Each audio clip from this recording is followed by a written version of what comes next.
She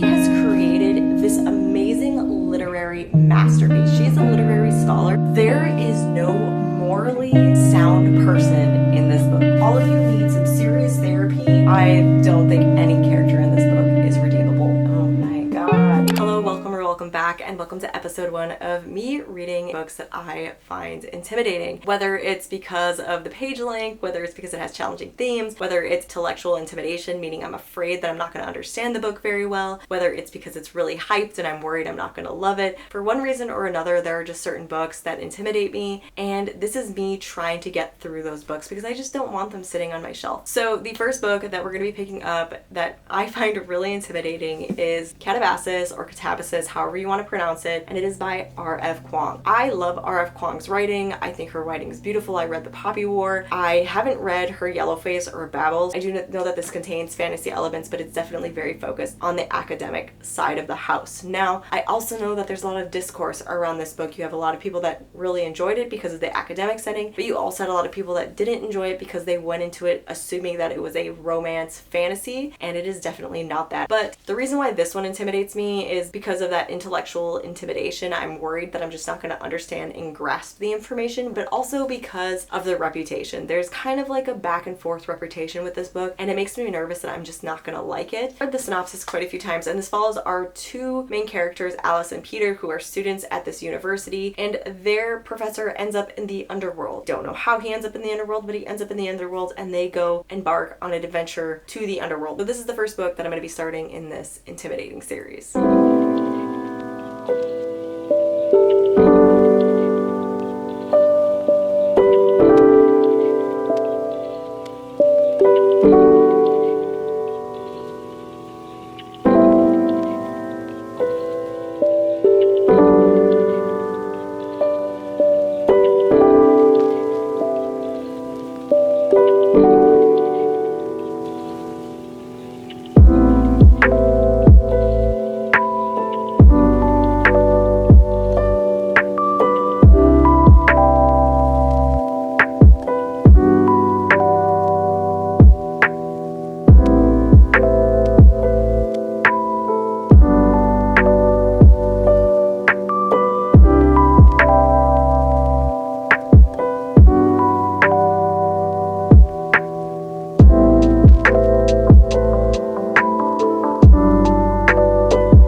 I am 132 pages into Catabasis, and if I was to give this from a scale of 1 to 5 for intimidating before I read this, I probably would have given it like a 4, 4.5 because of the writing style, because of the intellectual intimidation. But now that I'm like 130 some pages into this and I'm feeling like the pace is picking up and everything, I would give it around a 2.5, 3 in the intimidation factor. I think it's because once I got into the writing style of R.F. Kuang again, I just realized how much I really enjoyed her writing. I think she has such beautiful, intricate, detailed writing, and that's something I love in high fantasy. Now, as for the intellectual intimidation factor, I still would give it around like a 3, 3.5 because of the fact that there are just some things that are mentioned, especially like some mathematical fields, that just kind of blow over my head. I kind of get confused. I can kind of figure out some things, but there are just some things that I'm like, I don't understand this. I am having to at times like look up words that I either have very little understanding of or absolutely don't know the definition to. I think the reason I'm enjoying this so much is because of the academic factor of it. I will say it, I'm a person that loves anthologies, academic texts. I love reading books about very interesting topics, and this is just kind of one of those books that have a really interesting topic. The actual aspect of hell itself as a university or a mirror to the Cambridge University is very intricate and it's very interesting. This underworld captures a lot of like Dante's Inferno, you know, Hades underworld, because it kind of like melds and combines all these different versions of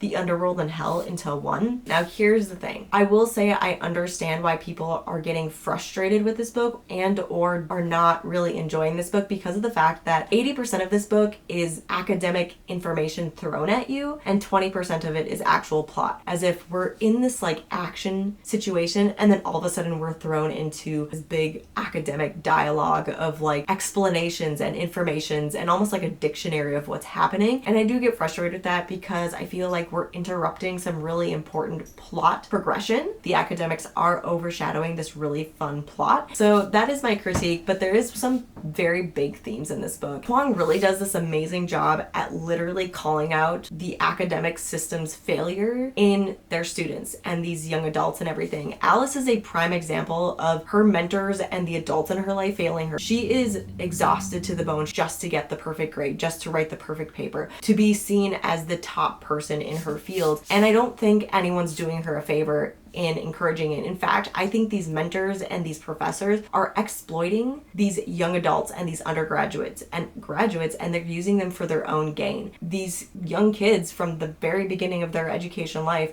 are thrust into a competitive world. Kwong just does a really amazing job at pointing out the flaws in these systems. Really intricate, it's really beautiful. I'm having such a fun time annotating it. I think it's really interesting that at the beginning I felt like this was an intimidating book, and now I'm not feeling that it's that intimidating after all. So we'll see. We'll see how it goes as I continue to read it.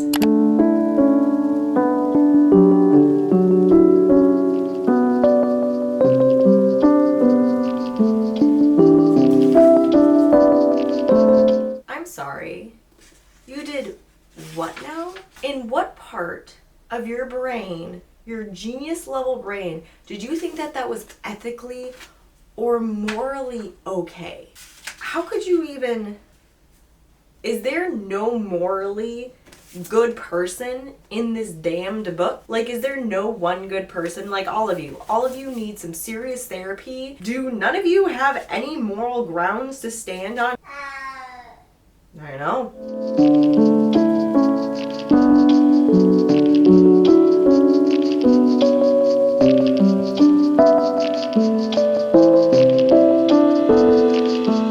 Officially reached a little over the halfway mark of Catabasis, and oh my god, there is no morally sound person in this book. Every single one of them has some seriously dark issues. There's no likable characters in this book, and I know that with Catabasis and Babel and some of other R.F. Kuang's characters, she writes characters that you really struggle with morally and ethically. At times, I feel like... Okay, here's the thing. Alice and Peter I see as serious victims of a very corrupt and messed up system, as well as serious victims both in multiple different aspects, physically, mentally, emotionally, manipulated wise. There are just so many things that have happened so far that they laugh it off and think like, you know, it's making them stronger, it's making their skin thicker, and so they're ignoring all of these very seriously unethical moral situations. And as I'm reading these situations and everything, all I can think about is Stockholm Syndrome. That is literally, when you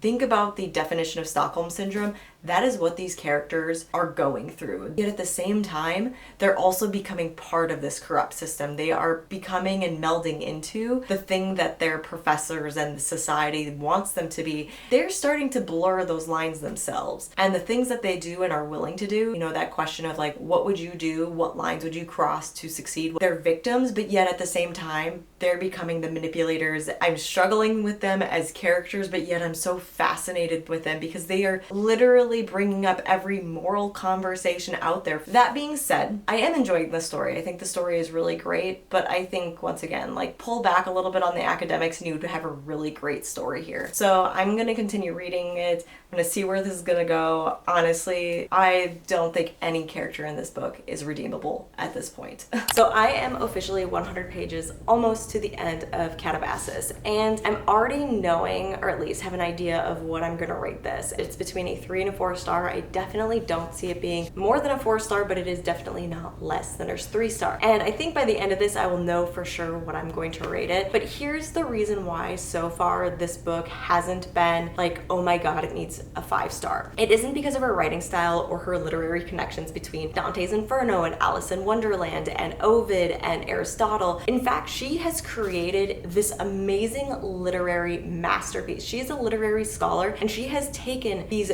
very different classics but found intertextuality between them all, this connection that combines all of these books into this. It also wasn't the characters. I think a lot of people rated this book a low star because they couldn't find any likable character, and I think that's the point of this. This book isn't for us to find likable characters. Sure, would it be nice that, you know, one of these characters was redeemable? Yeah, kind of. These characters were for us to question humanity and ethics and morals and morality and what it means to be human. What length would you go to be the best of the best? That's what these characters were meant to do, and that's exactly what they're doing. They weren't there to be likable. What has caused me complications and feeling like this book is just not it is very simple. It's the pacing. This book started off amazingly quick. It had a little bit of action going on. You felt like something great was going to happen. And the problem is every time there's an action or a really big moment for the plot to progress, Huang will all of a sudden go on an intellectual tangent, or she'll completely pull you away from the plot to go into an academic text-like lecture. And when she finally brings you back, the action's already done. You don't see any of that. You don't really see Peter and Alice struggling in this hellscape. And I think that that's where my biggest problem is. There isn't much plot or action. That's all in the background. This is specifically a dark academia textbook. So that's where I am. I'm 100 pages to the end. Who knows, maybe something could turn around in these next 100 pages that makes me want to give it more than a 4-star, but this is where we're at this point.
Don't mind my wet hair, we're about to head out, but I did finish Calabasas by R.F. Kuang, and I did decide to give it a 3.75 star. In the end, there just wasn't enough plot for me. I think that we were just taken out too much. There wasn't a good balance between the academic textual context and the plot itself. So this is a 3.75 star for me. If you do plan on going into it, I hope that this video kind of made you feel like maybe this book isn't as intimidating. I hope that that's what you took away from this, but definitely let me know in the comments below what books you find intimidating or books that you kind of have been hesitating to read for one reason or another. I hope you enjoyed this video. I hope you took something out of it, and I will see you in my next video. Bye!